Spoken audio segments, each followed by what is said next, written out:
ভিডিওটা হচ্ছে ২৭ তারিখের। গ্রামে ঈদ করে ঢাকায় ফিরছি। তো আমি সকালবেলা সানস্ক্রিন দিয়ে তারপর বের হয়েছি। অলরেডি ৩ ঘন্টা ওভার হয়ে গিয়েছে। তো আমার কাছে হচ্ছে ওয়েট টিস্যু ছিল না। আমি গাড়িতে বসেই টিস্যু ভিজিয়ে আমার ফেসটা একটু মুছে নিচ্ছি।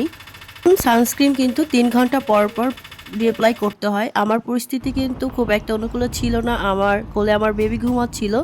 আর বাইরে প্রচণ্ড রৌদ্র ছিল। এজন্য অবশ্যই আমাকে এখন সানস্ক্রিন ব্যবহার করতে হবে। আর আমি যে সানস্ক্রিনটা ব্যবহার করি ওইটা অলরেডি শেষ হয়ে গেছে। আর আমার বোনের জন্য আমি একটা সানস্ক্রিন নিয়ে গিয়েছিলাম। ওইখান থেকে আপুর কাছ থেকে আমি কিছু সানস্ক্রিন মানে অল্প একটু একবেলা ব্যবহারের জন্য সানস্ক্রিন নিয়ে এসেছি।